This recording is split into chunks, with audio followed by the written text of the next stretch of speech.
by saying I'm a Christian, I got treated differently in public. I did. It was kind of a way to make people outside of my community feel more comfortable with me if I was a godly woman.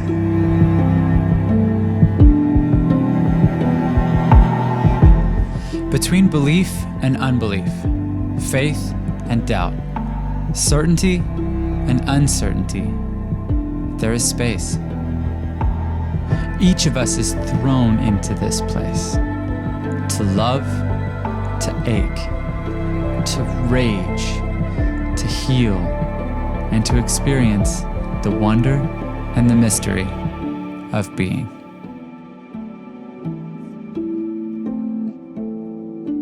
What's going on, everyone? Welcome to The Wonder and the Mystery of Being.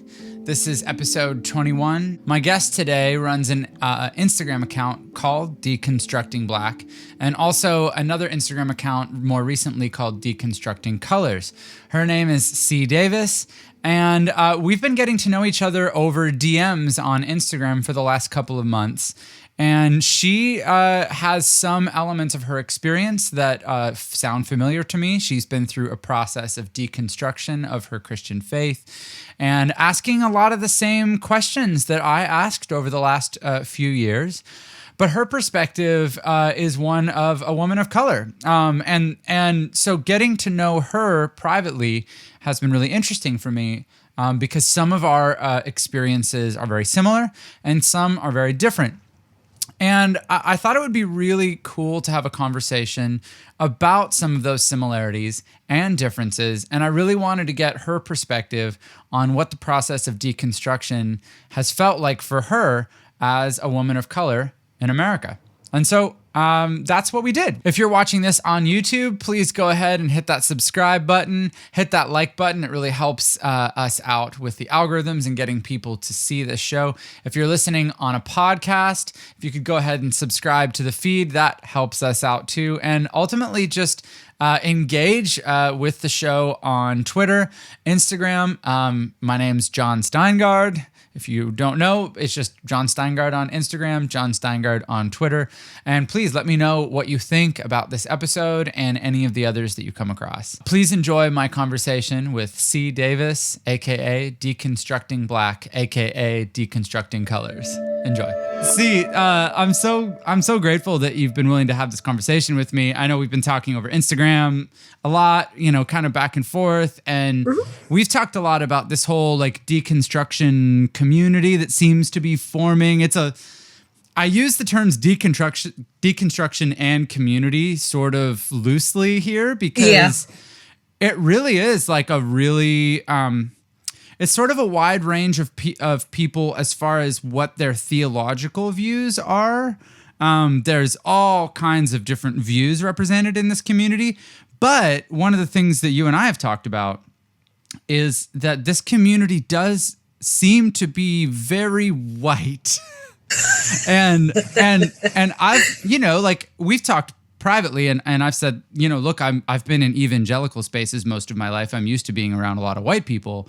But this community, it feels like we're addressing things beyond just, biblical issues or, the LGBTQ plus, community. We're also one of the things that seems to be a common thread is an increased level of awareness of like racial justice issues. And for a community that seems to be a little bit more focused on that, it's a little strange that there aren't more people of color, or at least maybe people that I've encountered naturally. I've had to go, looking. And you have to search from, yeah.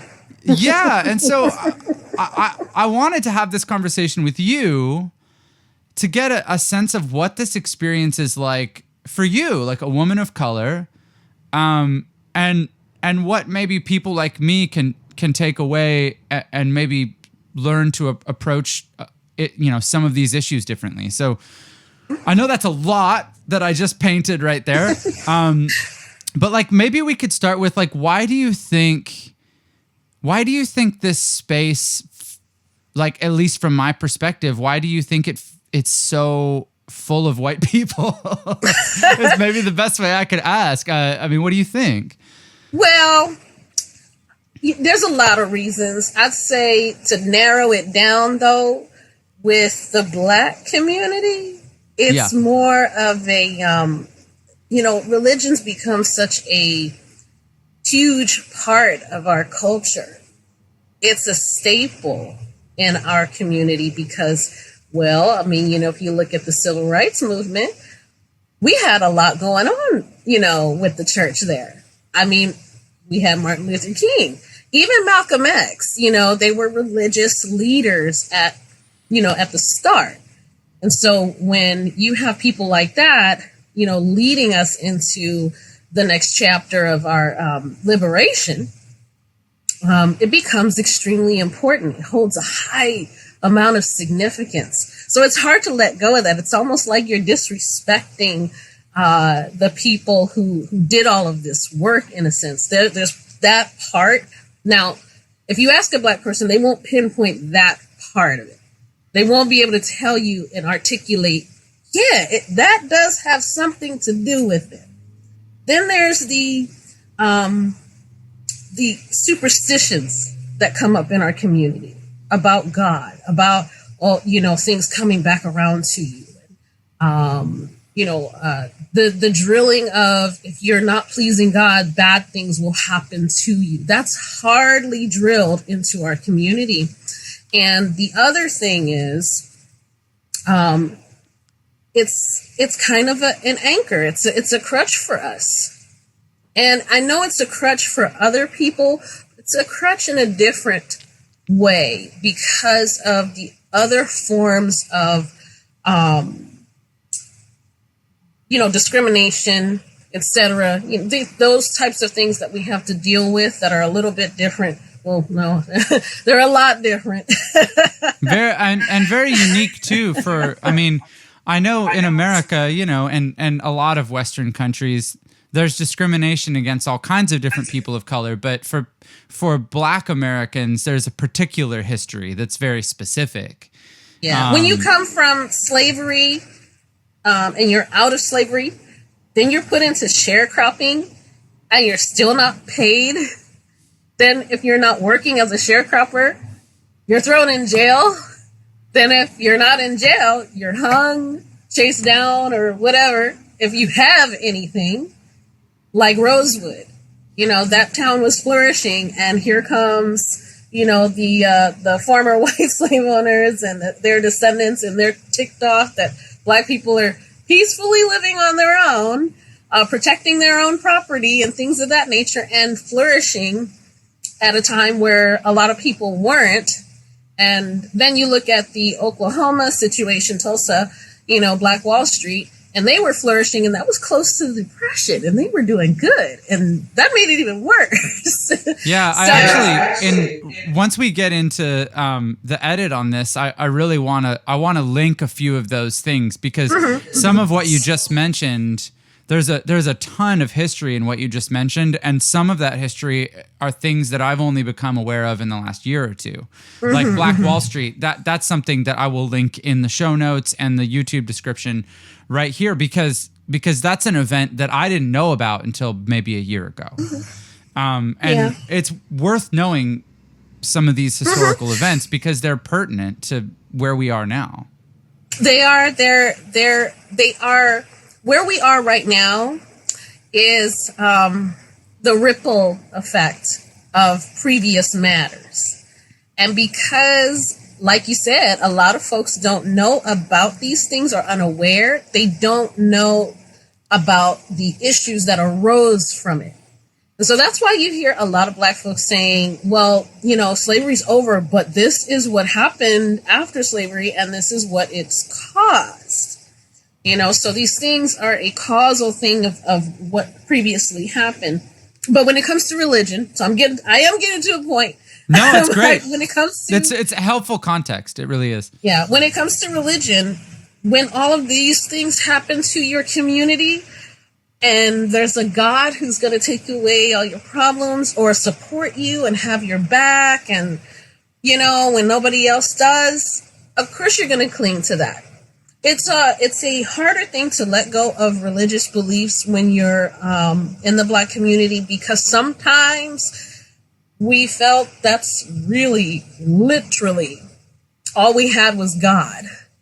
We run into people a lot of the time outside of our community who shake our hand, but behind their back they have a knife, and we don't know who is carrying the knife. So I guess that's a good way to put it, is when you're Black, because of the promises and the things that were told to us, especially after slavery, when we had God, we could cling to that. So you can trust God. You can't trust man, right? You can trust God. So all of these little situations and circumstances make us lean back to that and fearful of letting go of it, because it's just been such an anchor for all of us. And the other thing is after I realized this, I was like, that is exactly what it is. It's a thing where we're in a world we really can't trust. We can't trust anybody. It's not just the police that we have a hard problem trusting. There are folks that would have a hard time trusting you. Yeah. And it's because we've had so many smile at us, but have really ill intentions without saying so. And then we find out when it's too late, when we've lost everything, or, when we might have had some property, but we did business with a man who, happened to be white, and he was being dishonest and took it all. That happens to our community a lot because of us just coming into the knowledge of how all these systems work and everything. And so when stuff like that happens to us, we go right back to church. And then when it's in our community to say, yes, I'm a Christian, when you say you're not, it's immediately, oh, you can't say nothing about Jesus. Don't you talk against the word of God. It's such a huge thing if you are an atheist. It is, you might as well just, hide under a hole somewhere. It almost sounds like you could sum up everything that you just said by saying the stakes are higher. That like, for someone like me, I'm not leaning on, like, I was never leaning on my faith the way that someone like you might have leaned on your faith. Like I could question and sort of take myself out of a community and look back and sort of like question it or criticize it from a position where I had less on the line, I guess, or I'm risking less. That makes complete sense to me. Socially, emotionally, and mentally. Yeah. It's a huge, chasm of, do I really want to tell my family that I am not a Christian? Do I really want to tell my family that I don't want to be a part of church? Now, there are those in our community that, they'll say those things, but they're the loudmouth uncle or the loudmouth aunt who, don't give a shit about what anybody says, and they'll tell you, to your face, Right. Like, that's some bullshit, like, I don't believe that mess. That pastor, he over there messing with the women and everything. I ain't going over that church. The Medeas, Tyler Perry. Yeah. Yes, we have those family members who are like that, who really don't care. But then there's also a side of them that they still kind of, in a way accept it because it's such an ingrained thing in our community. But you were saying how the stakes are higher. And that brought a thought to me, because I was like, yeah, the stakes are kind of high, especially when we've come from a place of, if we told Master that we gave our life to the Lord, we got more favor with him. Yeah. It's same now, where if I say I'm a Christian, I got treated differently in public. I did. It was kind of a way to make people outside of my community feel more comfortable with me if I was a godly woman. Do you think, so you feel like for people outside of the Black community, when they encounter like a Black woman like yourself, they're warmer to you if you quickly identify as Christian? Oh, instantly. I never would have thought of that. Oh, yeah. It happens. It's happened to me, and it's a usual thing.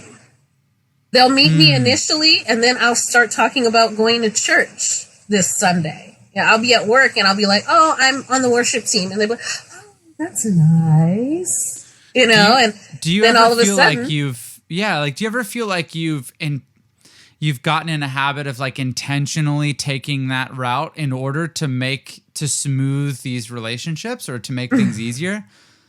Yeah. Yeah, we know it's an in. We do. Yeah. That entire way of thinking feels like something that it's not part of my experience. And I've heard other friends of mine explain variations on what you've just explained. It does seem like faith in faith circles or out of them, it does seem like in general, there's like layers of experience and layers of things you have to think about that I just don't. Right? It's like being an acrobat without the body for it. Well, so what is like, let's get into your background a little bit. Like what was I'd love to hear briefly, like what your sort of background in faith is, and then maybe what are some of the things that started to that you started to question, or that sort of brought you to where you are now as far as questioning the things you're questioning. Well, I started out, like the first time I recall, getting saved, I was 11, and I namely did it to get a rise out of my mom. I was like, I know she's going to love this. Mom, I gave my life to the Lord tonight. And she didn't give me the reaction that I thought she would. She was like, okay. I thought she was going to be like, because I loved seeing my mom shout. I loved seeing her praise God. There was just something about it that made me happy. It still does. But yeah, I started at 11. We moved to California, started going to a Baptist church because my dad's a musician. So we were part of that old gospel, quartet-y kind of, old-fashioned church. And everybody dressed to the nines, hats. Mama's got the hats on and, all of that. Then we moved on to non-denominational churches. And every church we went to, I suppose partially it was because my dad was a musician. But then I noticed it was because of my mom. A lot of the time we would end up in leadership or really close to leadership because she just was serious about her faith, so fervent. She still is. And she would, just end up in those places where we're over the pastor's house having dinner and stuff like that. And then we're getting into ministry. Like we were always in some kind of ministry leadership. So the non-denominational churches, I was really fervent. I was really serious about my faith. And then I, became an adult, moved out of my parents' home, my first apartment. And that's when I started really reading my Bible. That's everybody's story. I know exactly where this is going. Yeah. Yeah. So you probably started noticing things that you're like, wait, no one ever talked about this.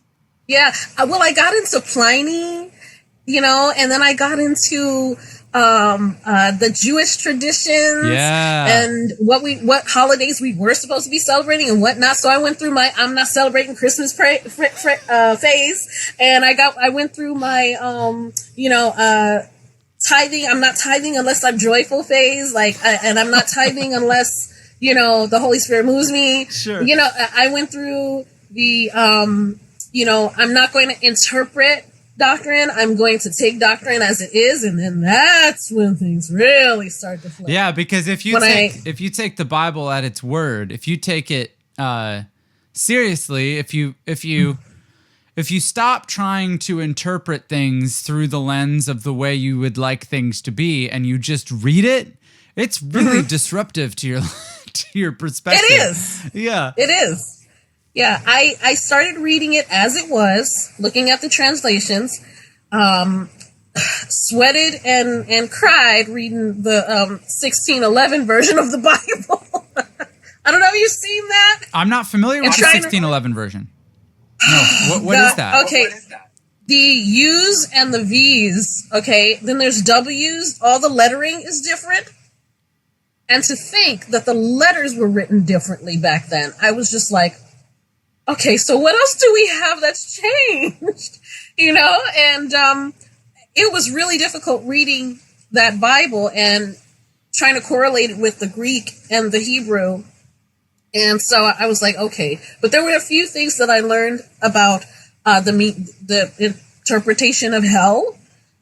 At first, I learned from the Jewish perspective, it was not permanent. And then I was like, oh.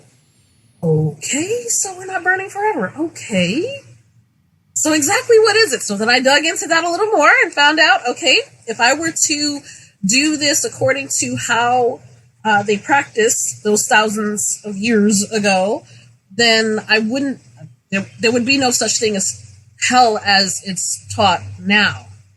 It's supposed to be kind of a waiting room, so to speak. And then I was just like, wow, so why are these people I know they done read the same Bible. I was like, wait, why are they saying the same? Why are they saying this? So I couldn't find a church because nobody was teaching the Bible according to how it was actually written. They were taking the Bible and creating a sermon about love or about how to overcome your mountains. Or, they were and these creative titles to these sermons. They're just, which are like hey, these are nice motivational speeches, right? That's what they were. But it's I was like, yeah, it's not. That's not what I was looking for. Yeah, I had the same experience when I studied the Old Testament, which are really Hebrew scriptures, right? Mm-hmm. And studying them through a much more a much more Jewish perspective, and going like, oh, like in the entire Old Testament, like there basically is no hell. Right. I mean, not in the way that we think of it. And I had that same experience. And then going to the New Testament and be like, actually, there's not a lot of hell here either. like Jesus talks about Gehenna, but that's a physical place. That's an actual place. And there's a case for annihilationism, but there's also a case for universalism in there. And so the other thing I found out was how heaven is supposed to come down to earth. Yes. And I was just like, wait a minute, they didn't talk about this. They keep telling us that we're leaving here and going up somewhere. That was all we learned. Okay? If they talked about the book of Revelation, they always talked about the tribulation and the rapture and terrifying you into thinking that the next time you masturbate, you're going to go and poof, Jesus is going to appear and oh my God, you're going to be in there. You can have it still in your hand. Oh, I'm sorry if this is a PG. No, this is very much not PG. No, it's true. It's funny. Actually, like the masturbation thing is funny because I will tell you, when I get comfortable, I get over. I love it. No, we've talked about the masturbation issue on the show before because it's like most of us that grew up in Christian circles, like it was absolutely not okay to masturbate. And Nope. and now I'm looking at it going like, there's literally from a health point of view, there's no reason not to. From a like a psychological point of view, there's no reason not to. From a biblical point of view, there's no biblical support for like don't masturbate. Nothing. Yeah. So it's Nothing. like that's an interesting example because it's a good example of what you're talking about in general, because what you're talking about is there's a particular culture, and then that particular culture is using, people participating in that culture are using biblical references to support the culture, but we're not starting with the Bible. We're starting with the culture. Right. And that's what I was looking for. I was looking for a place, a church, somewhere that taught differently. So then I found a radio station, and it was, of all people, you might not know who this is. I asked somebody else if they knew who he was, and I was like, how do you not know who this guy is? Like, he was the epitome of televangelism. Well, let's see if I know. Okay? Jimmy Swaggart. Mm-hmm. I know exactly who that is. Yep. So he had a new ministry that popped up, and I was like, oh my gosh. And it sounded like he was teaching the Bible the way it was supposed to be taught. So I was like, I started listening to that. Then I was like, okay, now that I know what the gospel really is, that our object is supposed to be Jesus, it's not supposed to be works, it's supposed to be grace, and that those who were in the Old Testament believed that Jesus was coming, so that's their redemption. And those in the New Testament saw Jesus come, so that's their redemption. And now we believe, even though we haven't seen, etc. So that's the doctrine that I fell right on into. Then I said, okay, now let me check out history. Let me just find one thing. I was only looking for one solid, proven fact about biblical history with something tangible and something you couldn't argue. Okay, as proof that somebody in the Bible existed. Somebody. Anybody.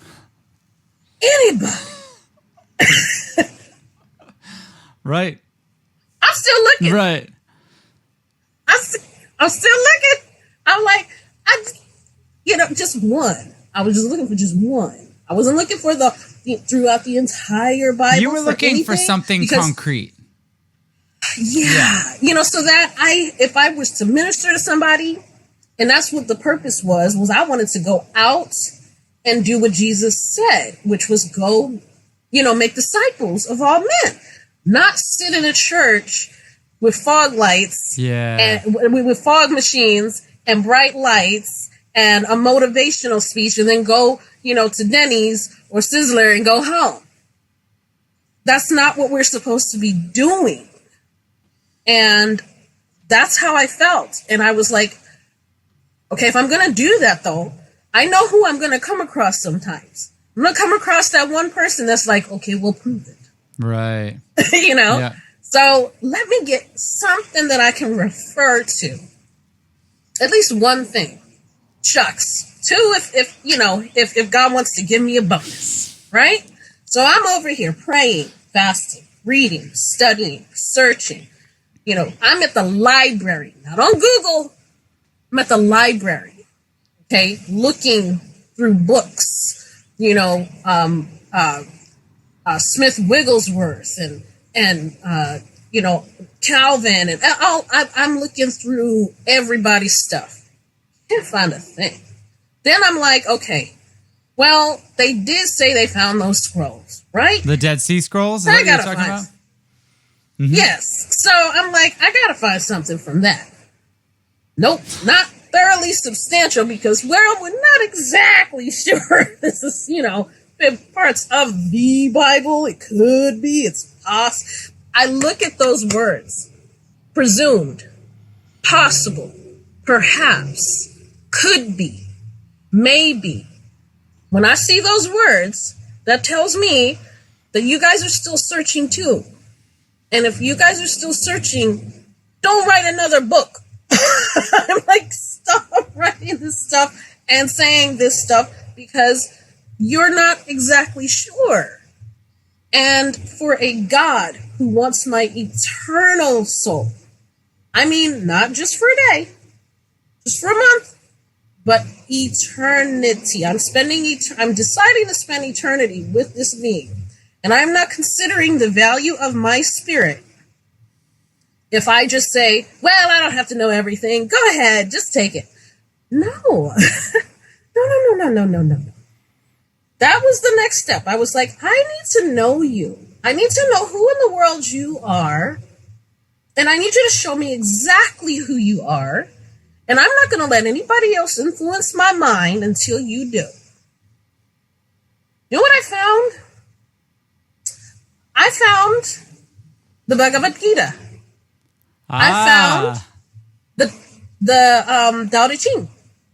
We've been reading some of the same stuff, see? I found the Quran. I found the Yoruban culture. I found the Native American tribal cultures. I found all kinds of things that had one thing in common. Love. And even with the Bible, God is love. How it can't be clear to anyone is beyond me at this point.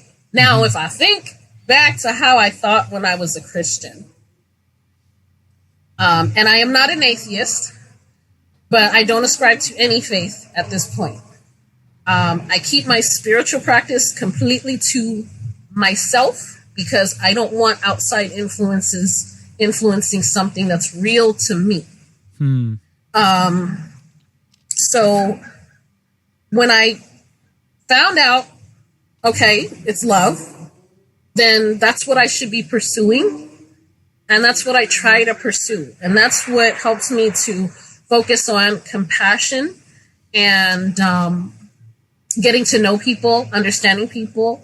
And that's why I started Deconstructing Black page. And then I started Deconstructing Colors because I wanted to bridge gaps.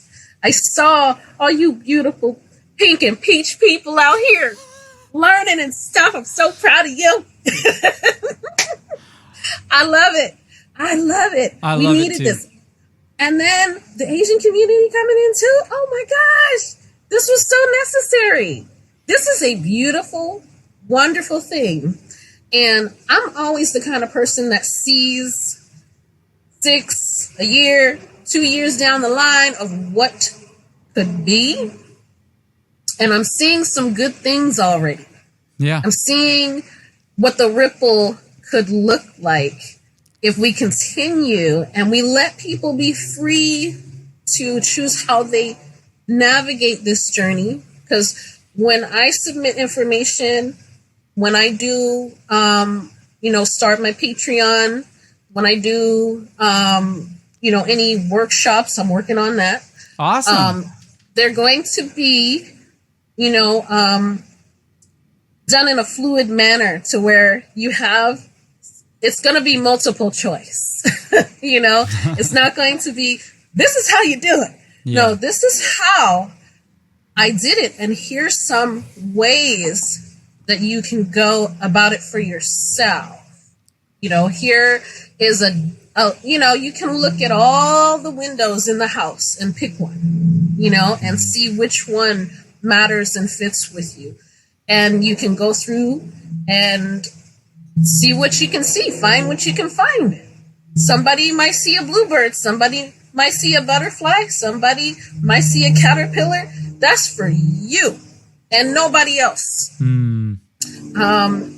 I like that where I am now, I'm not pushed, by a belief to do these good things. It really, really feels good on the inside to know that I'm doing these things because it's me. That's who I am. And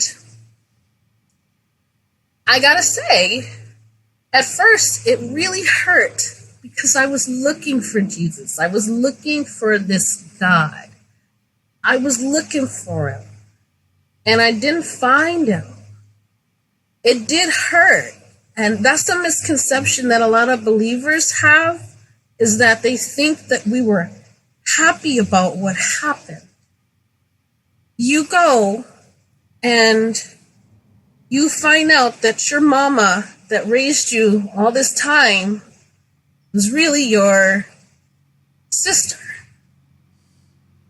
Oh, what? Wait a minute. Like literally? No. What I mean is that I'm looking for this God, and the shock is the same. I see what you're saying. The shock. Yeah. Mm-hmm. Yeah. It's like, you're not who I thought you were at all. And then, well, where's my mama? Where is my mom? And so you feel lost. Yeah, the analogy your identity. The analogy I use sometimes is, you know, like people talk about like, oh, well, you know, like, you know, a relationship with God, a relationship with Jesus. And I'm just like, well, like I have a 4-year-old boy and a 2.5-year-old girl. And I want to have a relationship with them. I'm their dad, right? And I don't know how life is going to, you know, evolve. I don't know what's going to happen in life. So I can't guarantee I'm always going to have a good relationship with them. I want that. But, you know, who knows? We might have a contentious relationship in the future, but they will never doubt that I exist.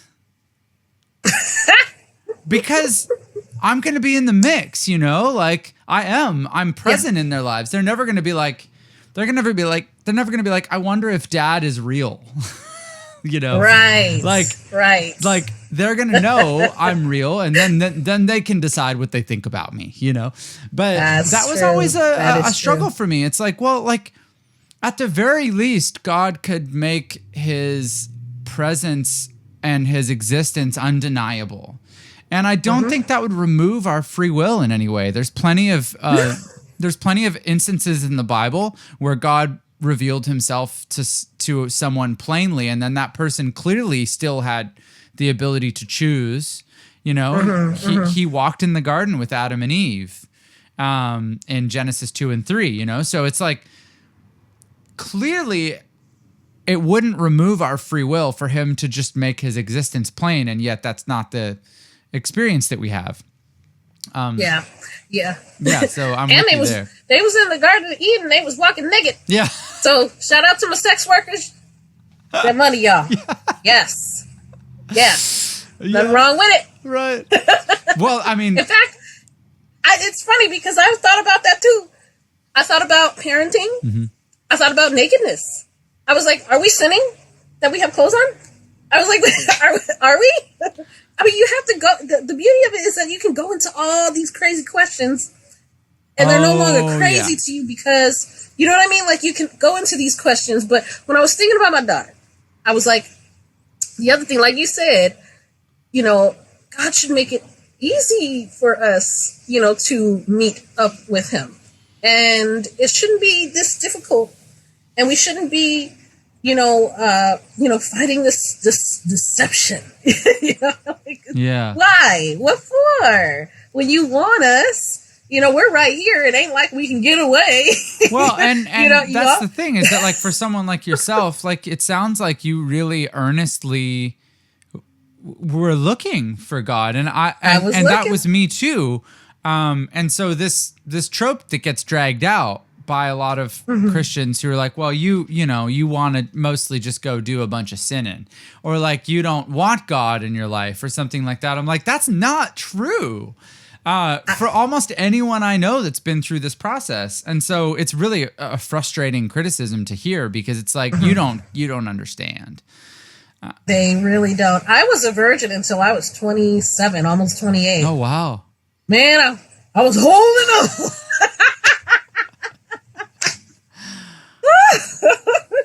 I was, boy. Yeah. I tell you. Yeah. Well, here's the thing. Yeah, I was like, if I'm going to tell my daughter, like you said with your children, you know, I want a relationship with you. If I thought of it this way, I'm not going to have my daughter come to me and say, "Hey, mommy, I'm hungry," and I'll be like, "Okay, I'll feed you, but you gotta find me first." Right. I'm like, no, that's a good example. No, why you? The fridge is right there. The stove is right there. Mommy, what you doing? Like, no, come and find me. Why? Yeah. You No, already know where I am. It's really, it's really a frustrating.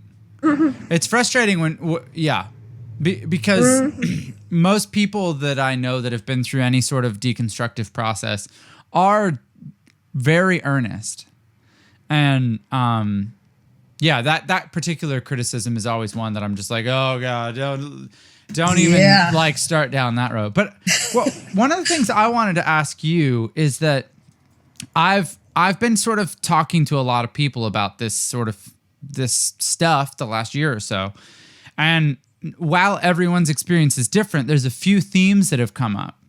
And so like one of the things that seems to be held in common by people who go through some sort of a deconstruction process is affirmation of the LGBTQ plus community. That seems to be one. A sort of a rejection of the idea of hell as eternal conscious torment, like a sort of a rejection of that idea. And then also an increased sense of awareness and frustration with the sort of white evangelical church on racial justice issues. And I think like George Floyd and Black Lives Matter stuff that we saw come to the forefront of our consciousness last year, I think watching the white evangelical sort of responses to that movement was really disheartening. And I think for a lot of people of a variety of different ethnic backgrounds looked at, saw that and went, I can't, like, it was like the last straw for some people. I was curious if you're open to commenting on that. Like, I know what that looked like from my point of view, but I would love if you'd be open to it, to hear what that looked like from your point of view. Well, from my point of view, our community, and I can say this for most Black people, there's some Candatons, there's some people. No, that's funny because I'm not gonna mess with my girl. She just trying to get her bag. That's okay. That's all right. No, her name came up in a conversation about this issue with someone I was having an argument with, and I was like, okay. She's hurt. We'll talk about that later. Sure. But the Black community, was kind of waiting for this to happen, because we were like, we was trying to tell you, trying to tell you about these people. They act okay in front of you. They're like the prime abusive, and I don't mean to be sexist, but they're like the prime abusive husband, the one who's charming and he's fun. And when you hear, you're like, no, they're just trying to muddy his name. No. He would never, ever, ever do that. And then the wife gets ostracized, and her reputation gets ruined because everybody speaks ill of her and tries to paint her as the horrible person. It's the same thing with the Black community and in general, but definitely with those who are in church, because when we bring up, any issues, I know when I brought up issues, especially during my Calvary Chapel days, when I was, going to those churches where it was predominantly white, because, that'll happen when you go to church in OC. Yeah. Oh my gosh. Me and my friends, we used to have this running thing about the music, the worship music difference between our non-denominational church and the Calvary churches. You got the lang, lang, lang, lang, lang. Yeah. Yeah. There was a phase of Mumford and Sons that really had a minute there. But it was, but anyway, but for us, if we brought that stuff up in church, it was, no, we're all the same. We are, in Christ, there's no color. But look, the lady was looking at me funny when we went to the store just now. You didn't see that? Well, I mean, we just need to pray for her. Oh, me. Okay. And at the time, I wasn't thinking, what about me? I was like, oh, yeah, you're right. God will change your heart. Trauma, undealt with. Yeah. Pushed back. For the longest time, I was one of those believers who could say, or black people actually, who could say, oh, well, I didn't really experience racism in my life. But when I was 32 years old, I was in Palm Springs and I was working for a fabulous interior designer. Shout out to Ms. Ann, love you. She was amazing, and she took me to lunch. We were going to California Pizza Kitchen, and walked in there, and it was like a movie. Seriously, when I saw that movie, what was it? Get Out? Oh, yeah. And the guy walks into the party, and he's being eyed by everyone. That's how it was. Crazy. Literally, they stopped and they all looked at me. And then Miss Ann was like, what? Are they looking at you like that? What is the problem? And she said, she told the lady, two people. We can sit at the bar. So we sat down. But before we sat down, I had a felt like a flashback, but it was something that never happened. But I saw this vision in my head of me walking out the door and getting hit by a car and nobody helping me. Just people stepping over my body, just walking by and saying, oh, that's quite unfortunate. I felt helpless. I felt like if something bad happened to me right now, none of these people would help me. And I was holding back tears. Something welled up in me out of nowhere, like this terror. I was like, why am I feeling like this? And my eyes were welling up, and Miss Ann was like, are you okay? And I was like, no, I'm fine. Sit down. Guy takes her order, her drink order and her food order, and walks off. And she was like, excuse me, What? Oh yeah. Like I was invisible to him. All of a sudden, they went from staring at me to now I disappeared. And I guess that's why I got that feeling like I don't matter to you. It was incredible. And that was my first time recognizing the racism, recognizing it. It brought back memories of me being in school. We were at a football game. It was all those black kids just chilling, shooting the breeze, chit-chatting, laughing and everything.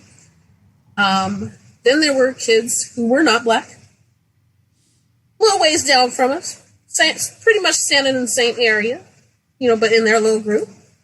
Police officer comes by. You guys, what are you doing? You're going to have to, you can't stand here. Okay, where are we going to go? Well, you got to go down that way. Well, we're waiting for our moms to pick us up from the football game and everything. If I move from this spot, my ass gonna get beat. I can't leave here. What you talking about? You're gonna have to disperse. Disperse where? Right. And are they dispersing or just us? And it just, it was kind of a back and forth. So we moved down, further down on the sidewalk or wherever we was, past the bleachers, like underneath these bleachers. And I remember seeing my mom's car, coming, pick me up. Actually, it was my dad that picked me up that night. Yeah, my dad did. So we go over, and I go over, and I'm seeing one of my classmates being arrested. It was one of the guys, and I was like, what happened? What happened? Oh, and I was like, no, I don't know, but I was like, wow, okay. And they hauled him, they put him in the car and hauled him off. Turns out, they were asked to move as well, because they happened to end up standing where we had been. and they was chit-chatting, shooting the breeze, and one of them, the one who got arrested, was like, man, we ain't doing nothing. Da, da, da, da. And so he decided to stand up. And that is all it took. Oh, that's all it took. I was just like... And if I had been there and if I had said that, then the police officer and I would have had a conversation. Well, let me tell you, they said nothing to the other kids. Nothing. Yeah. And I was just like... But I didn't internalize it. I might have... in some form, but at the time didn't know that I had. Yeah. And I, pushed it back like, well, that's, it didn't happen to us. You know what I mean? I separated myself from the circumstance. And I even justified it a bit by saying, well, you don't want to talk to an officer like that. Yeah, I mean, I have a few friends in the hip hop community, and sort of like Christian and Christian adjacent, right? Yes. So my the buddy truth. Do you know cross movement and a little bit? I'm not as familiar with cross movement. I'm vaguely familiar. That was my jam. Was it? Yeah. But folks like Derek Minor, he's been on the show. Propaganda, I love Propaganda. Yes, yes. Like I would like double down on anything that guy's a part of because I think he's brilliant. Lecrae, like a number of people in the sort of Christian hip hop. I use Christian hip hop real loosely because it's sort of like this nebulous thing at this point. But I just noticed that anyone who spoke up, like Lecrae spoke up on some of these issues, and there were like I remember seeing video clips of like white pastors saying that because Lecrae supported Raphael Warnock and because Raphael Warnock is pro-choice, there were these Christian pastors that said Lecrae should never be invited into another church again. And I was like, whoa, like that is insane to me. But it's probably not a shock to you to hear stuff like that. So it's stuff like that really like, I think for a lot of people like myself that sort of were like, yeah, it seems like racism is still a problem. Like in the last year, it's been like, oh, like we're seeing that in a whole new way. And I'm seeing so many more people care about that more deeply than we have before. And then what you said earlier in this conversation is what I've heard from a number of my, my Black friends. Like, it's like, yeah, we've been trying to tell you this for like years, man. So I wanted to kind of ask, like, for people like me, like how, like, other than just like having these kinds of conversations, which right away, I think that's actually really important. Like for anyone who's listening and watching, if you're someone who just, if your friend group is very monochromatic, like the first thing you can do is do something about that. I think like, yes, like go and find people on the periphery of your life who look and sound a little bit different than you, and just sit down and get to know them. And that in and of itself actually can begin to change things. But beyond that, like, would you have suggestions for the people? There's a large number of people that I think are waking up to some of these issues now in a whole new way. A lot of people that look like me,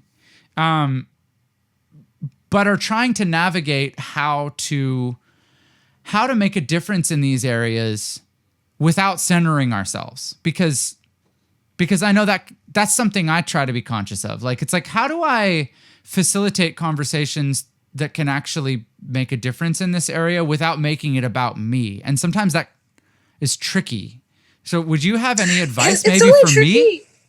Yeah, it's only tricky when, It's only tricky in the beginning, you know? It takes maybe we're time. in the beginning, or maybe I'm in the beginning. It takes time. You know what I love? I love that when people say this thing, it's like you feel the urgency. Like, I want to change this now. Yeah. You know? But see, look. All you got, just, sit on my front porch. That's all you got to do. Hang out. Kick it with me. Kick it with me long enough to get to know me.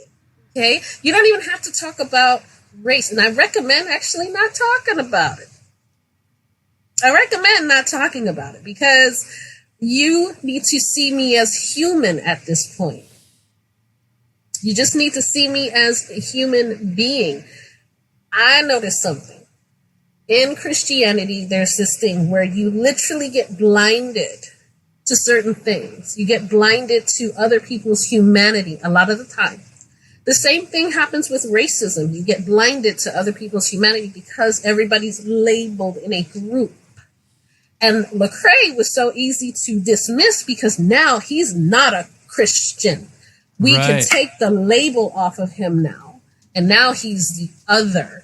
So instead of Lecrae being a man in the world with a heart and desire to see people change and come together, now he's not labeled what you are comfortable with him being labeled as.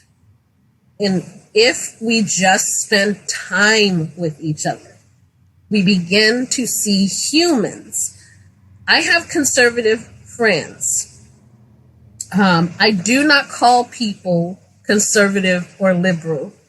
I do not call people a label anymore. If I do categorize them in a certain thought or of a certain lifestyle, then I add the word human to it. Person to it. This is a person I'm talking about. I'm talking about a person that has conservative thought. I'm talking about a person who has liberal views, perspective. I am separating their thought process and perspective because they are not their perspective. That's not who they are. That's what they think. And that is all. Because after we talk about how she loves Trump, we have tea, and I just listen to it. I'm like, okay. In my head, I'm like, I don't agree with that, but okay. All right, tea's ready, And then we start talking about movies and other parts of our lives that go beyond our political opinions. So it shows us that we're people. She's a great mama, amazing mother. She is very smart. You can't mess with this lady. You can't tell her nothing. She will set you straight. I love her. So her political views do not prevent me from being her friend. She learns from me, and I learn from her. Now I understand, because of her, why those who have conservative thought think the way that they do. Now I have an understanding of where they're coming from, just like I want them to have an understanding of where I'm coming from. So if I'm not giving that, I'm not going to get it. I'm not going to get the understanding, unless I'm willing to give it. And that's a hard thing for Black folks to do, because they're like, we've forgiven so many times. We've tried to understand so many times. But here's the thing. We're living a lifetime, honey. You can't stop just because, we're still here, and because we're all still here, we have to figure out some kind of way to get along. And yes, we'll get tired of it, but at some point you have to go ahead and say, well, I'm going to go ahead and try again. I'm going to get back in the game. If you're not, you're not. You are, you feel how you feel. But if you really want that in return, at some point, you've got to be willing to, not just listen, but see people as people. Listen, but listen to a human being who's more than their thoughts. That's what people seem to forget. If they get wrapped up in the, those liberals, those conservatives, libtards and stuff. I'm like, why? Yeah. What is this? Stepping out of Christianity helped me immediately to see labels and know when both sides are being played, Yeah. Can't. I feel you. Like since like I don't consider myself a Christian anymore. I don't call myself a Christian, but there's almost like I've messed around with a number of different labels and none of them really feel like they work for me. And so I've just sort of decided not to use them. And it's actually been really refreshing because, when I have these conversations on this show, I very rarely start with like, well, what are you? In fact, I don't think I've ever started there. I've never started with like, are you an atheist? Are you an agnostic? Are you a Christian? Are you a Buddhist? Like, what are you exactly? I start with like, hey, what's your experience? What's your perspective? And like, I'm obsessed with your answer of just turning the camera and being like, come sit on my porch. Like that is beautiful and refreshing and like makes me want to come and sit on your porch. You're welcome to bring the babies. Yeah. And I love the babies. And you need to come and sit on my porch. I will. Oh my gosh, I love your trailer. I've always wanted one of those. Well, if you make it to San Diego, you have an open invitation. You have a place to stay anytime. Sometimes I miss San Diego. I like it over there. It's the farmer's market is the best. And which one? There's like there's one in Carlsbad. The Little Italy. The one that's in the I've never been to that one. I'm a little ways from downtown. Yeah. That's wonderful. Well, thank you so much for all your perspective. Where can people go to learn more about you? I mean, I know your Instagram handle is Deconstructing Black. Where else and I know you mentioned earlier in the conversation you started another one. Maybe you could, tell us about that really briefly. Oh yeah.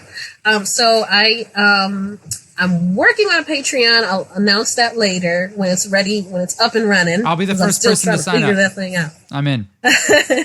And then I have Deconstructing Colors, and that is actually going to be the page where I go into specific information, historical information, studying various religions and bringing forth, their qualities and the things that we can learn from them. Having, live interviews with some folks that I like to have chats with. I'm excited to see that because I like that's something I really love is learning from other faith traditions and stuff like that. So I'm excited. It'll be fun. And cultures, just culturally learning different cultures apart from religion. I'm going to have some book suggestions, things of that nature. And then my original page, Deconstructing Black, is going to just be my daily life. So that people can see, because I notice a lot of folks, if they're anything like me, they're going to go through different phases in their deconstruction path. They're going to go through did I make the right decision? Am I in the right place? Is something going to happen to me? Just to show no, life happens to everyone in every way, and you can still have a very full life, a very happy life. No matter what road you choose, as long as you choose to do no harm and love people. So that's what that page is going to turn into over the next month or so. I just announced today that I'm going to be taking a break from posting anything because I'm actually working on content right now over the next couple of weeks. And there's a lot of transition going on. We're still settling into our new home. So, there's that too. But those are the two main places that I'll be working through to get all this information and support out there. And then once the Patreon is up, I'll let everybody know. And we're going to be starting some fundraisers and things of that nature for things that we love. Like my daughter, she swears, she's like, Mommy, I'm going to get rich so I can feed all the poor people.